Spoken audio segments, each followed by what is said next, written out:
What if I told you that medieval people survived freezing winters without central heating, electric blankets, or even insulated walls? Sounds like a nightmare, right? But they didn't just survive, they thrived, using some of the most ingenious heating hacks you've probably never heard of. Today we're uncovering 7 ancient heating secrets that will blow your mind and might even inspire you to rethink how you stay warm this winter. Ready to dive in? Let's go! Picture this. Medieval winters were long, harsh, and unforgiving. Temperatures often dropped well below freezing, and snow could blanket the ground for months. Homes were made of stone or wood, with gaps in the walls that let in icy drafts. People didn't have the luxury of flipping a switch to warm up their homes. Instead, they relied on creativity, resourcefulness, and a deep understanding of their environment to stay warm. It was a battle against the cold, and they had to use every tool and trick at their disposal. In this video, we're diving into 7 lesser-known heating methods that medieval people used to survive winters. But here's the twist, we're not just talking about history. We'll also compare these ancient techniques to modern heating methods. You'll be amazed at how some of these old-school ideas are still relevant today, and you might even pick up a tip or two to keep your home cozy this winter. So, if you're curious about how people stayed warm without modern technology, or if you're just looking for some fascinating historical insights, stick around. By the end of this video, you'll not only learn something new, but might also walk away with a clever idea to beat the cold. Let's get started. The ancient underfloor heating system that kept castles. Cozy, let's start with the hypocaust medieval underfloor heating. Imagine being a wealthy lord in a freezing stone castle, but your floors are warm, and the walls are radiating heat. Sounds like a luxury spa, right? Well, this was the hypocaust system, and it was the medieval equivalent of walking on heated tiles. But here's the kicker. It wasn't just for castles, even monasteries and bathhouses used this genius invention to stay toasty. Sounds like a modern luxury, right? Well, this was the hypocaust system, a heating method so advanced, it was the medieval equivalent of underfloor heating. And it wasn't just for castles. Even monasteries and bathhouses used this ingenious system to stay warm during the coldest months. Here's how it worked. At the heart of the hypocaust system was a furnace, usually located outside the building. This furnace would heat air, which was then channeled through a network of hollow spaces under the floors and inside the walls. The floors were raised on pillars, creating a gap for the hot air to circulate. As the air moved through these spaces, it would warm the stone floors and walls, which then radiated heat into the rooms. It was like having a giant invisible heater built right into the building. Now here's the interesting part. This ancient system is surprisingly similar to what we use today. Modern radiant floor heating works on almost the same principle. Hot water or electric coils are installed under the floor, warming it from below. But while we have the luxury of thermostats and energy-efficient materials, the medieval hypocaust system was entirely manual. Someone had to keep the furnace burning day and night to maintain the heat. It was a lot of work, but for those who could afford it, it was pure luxury. Can you imagine walking barefoot on a warm stone floor in the middle of winter? It sounds dreamy, doesn't it? But here's a question for you. If you had the chance, would you trade your modern heating system for a hypocaust? Let me know in the comments. The beautiful tiled stoves that doubled as art and heaters. Next up, the tiled stove, medieval central heating. Picture this. You're in a cozy European home, the wind is howling outside, but in the center of the room stands a towering, beautifully decorated stove. It's not just a heater, it's a heat-storing masterpiece. Think of it as the medieval version of a space heater, but way more stylish. And guess what? Some of these stoves are still in use today. These weren't just ordinary stoves, they were masterpieces of both function and art. Covered in intricate tiles, often painted with scenes from daily life or religious symbols, these stoves were as much a status symbol as they were a source of heat. And they weren't just for looks, they were incredibly efficient at keeping homes warm during long, harsh winters. Here's how these stoves worked. Unlike an open fireplace, which loses most of its heat up the chimney, the tiled stove was designed to trap and store heat. The stove was built with a maze-like interior made of clay or brick. When a fire was lit, the hot air and smoke would travel through this maze, heating the walls of the stove. The tiles on the outside would absorb this heat and slowly release it into the room over hours. This meant that even after the fire had burned out, the stove would continue to radiate warmth. It was like having a giant heat-storing battery in the middle of your home. Think of the tiled stove as the medieval version of a space heater or a modern wood-burning stove. But here's the kicker, these stoves were far more energy efficient than you'd expect. While modern heaters often rely on electricity or gas, the tiled stove used simple wood or coal, and its design ensured that almost no heat was wasted. In fact, some modern heating systems are inspired by the same principle of heat retention and slow release. It's amazing how medieval innovation still influences us today. Fun fact, some of these tiled stoves are still in use today, especially in parts of Europe like Germany and Austria. They're not just historical relics, they're still practical and efficient. So, here's a question for you. If you had the chance, would you try one of these stoves in your home? Let me know in the comments. Bed warmers, the medieval hack for toasty nights. Now let's talk about bed warmers' medieval hot water bottles. Imagine it's freezing outside and all you want is a warm bed. Medieval people had the perfect solution. A metal pan filled with hot coals slid under the blankets. It's like a portable heater for your bed. Sure, it's not as convenient as an electric blanket, but it definitely has that old world charm. Would you trade your modern comforts for this cozy hack? Sounds like a dream, right? Well, for medieval people, this dream was made possible by a simple yet brilliant tool, the bed warmer.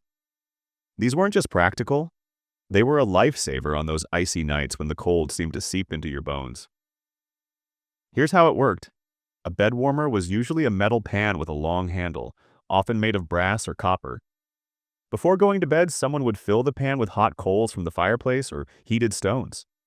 Then they'd slide the pan under the blankets and move it around to warm up the sheets. Some bed warmers even had lids with holes to let the heat escape slowly, ensuring the bed stayed warm for hours. It was like having a portable heater just for your bed. Today, we have electric blankets and heating pads that do the same job with just the flip of a switch. But back then, bed warmers were the ultimate luxury. They required effort. Someone had to heat the coals or stones and carefully maneuver the pan under the blankets. But the reward was worth it. A warm, cozy bed on the coldest nights. It's fascinating how the basic idea of portable heat hasn't changed much over the centuries, even if the technology has. So here's a fun question for you. Would you trade your electric blanket for a medieval bed warmer? Imagine having to heat up coals every night just to warm your bed. Sounds like a lot of work, but maybe it's worth it for that extra bit of old world charm. Let me know in the comments, would you give it a try? Why medieval families shared their homes with cows. Here's a wild one. Medieval people shared their homes with animals to stay warm.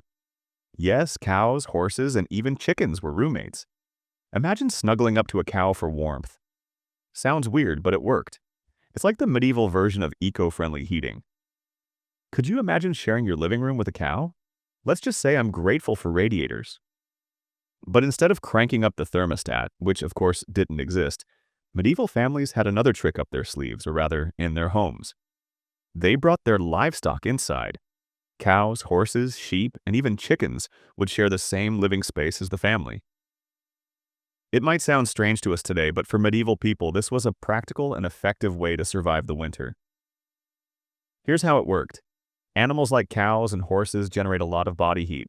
By keeping them inside the home, usually in a sectioned off area on the ground floor, their body heat would rise and warm the living spaces above. In smaller homes, the animals might even share the same room as the family. The heat from their bodies, combined with the warmth of their breath, created a natural heating system.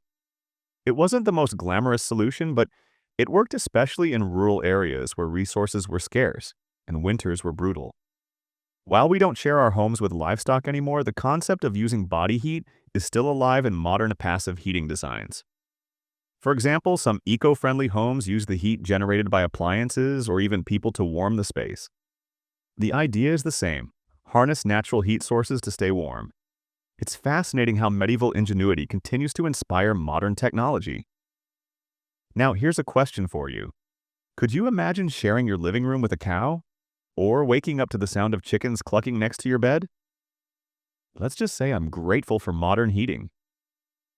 What about you? Would you trade your cozy radiator for a cow-powered heating system? Let me know in the comments. How tapestries became the medieval version of insulation. Finally, let's talk about curtains and tapestries' medieval insulation. These beautiful fabrics weren't just for decoration. They were the original thermal curtains. Imagine wrapping your room in a giant, cozy blanket to keep the cold out. It's like medieval home decor meets survival skills. Who knew tapestries could be so practical? In fact, they were a crucial part of staying warm during the winter. These thick, heavy fabrics were the medieval equivalent of insulation. So while they added a touch of elegance to a room, their real job was to keep the cold out and the heat in. Who knew home decor could be so practical? Here's how it worked. Medieval homes, especially castles, were often made of stone. While stone is great for building strong walls, it's terrible at keeping heat inside. To solve this problem, people hung thick curtains and tapestries on the walls and over windows. These fabrics acted like a barrier, trapping heat inside the room and blocking cold drafts from sneaking in. The heavier the fabric, the better it worked. Some tapestries were even lined with fur or wool for extra warmth. It was like wrapping the room in a giant, cozy blanket. Today, we use insulated curtains and thermal blinds to do the same job. These modern versions are designed to trap heat and block cold air, just like medieval tapestries. The idea hasn't changed much: keep the heat in and the cold out. It's amazing how a solution from hundreds of years ago is still relevant today. The only difference is that now we have more materials and designs to choose from, but the principle remains the same. So here's a thought. Maybe it's time to invest in some heavy curtains this winter. Not only will they keep your home warm, but they can also add a touch of medieval charm to your decor. What do you think? Would you try using tapestries or thick curtains to insulate your home? Let me know in the comments. Heated stones. The original hand. Warmers, let's move on to another clever heating trick: heated stones. Imagine this. It's a freezing winter night, and you're about to sit down for dinner or crawl into bed. But instead of shivering on a cold surface, you place a smooth, warm stone under your feet or beneath your sheets. Sounds simple, right? But for medieval people, this was a game changer. Heated stones were one of the most portable and versatile ways to stay warm, and they were used in all sorts of creative ways. Here's how it worked. Stones were heated in a fire until they were warm to the touch, but not too hot to handle. These stones could then be wrapped in cloth or placed in metal containers to prevent burns. People would tuck them into their beds to warm the sheets, place them under their feet while sitting, or even carry them around in their pockets to keep their hands warm. It was like having a personal, reusable hand warmer centuries before the modern versions we use today. Today we have electric heating pads, hand warmers, and even heated car seats.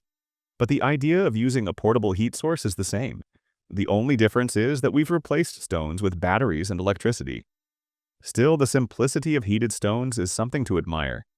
It's a reminder that sometimes the best solutions are the simplest ones. Would you try using heated stones to stay warm? Imagine carrying one around in your pocket on a cold day. Let me know in the comments if you think this medieval hack could still work today. Charcoal foot warmers, the medieval travel essential. Now let's talk about a heating method that was perfect for people on the move: charcoal foot warmers. Picture this. You're traveling in a horse-drawn carriage on a snowy winter day. The wind is biting and your feet are freezing. But instead of suffering through the cold, you pull out a small metal container filled with glowing charcoal and place it under your feet. Instant warmth. These foot warmers were a must-have for anyone traveling in medieval times, and they were surprisingly effective. Here's how it worked. Charcoal foot warmers were small metal boxes, often made of brass or iron, with holes punched in the lid to let the heat escape. Charcoal, which burns slowly and evenly, was placed inside the box and lit. The box would then radiate heat for hours, making it perfect for long journeys or even for keeping warm at home. Some versions even had handles, so you could carry them around like a medieval hot water bottle. Today, we have electric car seat warmers, heated insoles, and portable hand warmers. But the concept is the same: portable, on-the-go heat.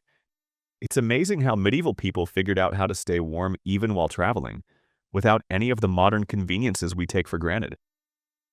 Could you imagine using a charcoal foot warmer on a road trip today? It might not be as convenient as an electric heater, but it definitely has a certain old-world charm. What do you think? Would you give it a try? Let me know in the comments. So there you have it, 7 ancient heating hacks that kept medieval people warm without modern technology. From underfloor heating to cow-powered warmth, these methods were not just innovative but downright genius. Which one surprised you the most? Would you try any of these in your own home? Let me know in the comments. We explored how tiled stoves stored heat for hours, how sharing homes with livestock provided natural warmth, and how tapestries and curtains doubled as insulation. It's incredible how resourceful and creative people were back then, using whatever they had to fight the cold. While we've come a long way with modern heating technology, think central heating, electric blankets, and insulated windows. Some of these ancient techniques still inspire energy-efficient solutions today. For example, the concept of heat retention in tiled stoves is echoed in modern masonry heaters, and the idea of using thick fabrics for insulation lives on in thermal curtains. It just goes to show that sometimes the old ways still have a lot to teach us. Now, I want to hear from you. Which of these methods surprised you the most? Would you try any of them in your own home? Maybe you're tempted to invest in some heavy curtains or even try a bed warmer for old times' sake. Let me know in the comments below. I'd love to hear your thoughts. If you enjoyed this deep dive into history and learned something new, don't forget to give this video a thumbs up and share it with your friends. After all, who doesn't love a good story about beating the cold? And if you're not already subscribed, hit that button and ring the bell so you never miss out on more fascinating content like this. Thanks for watching, stay warm, and I'll see you in the next video.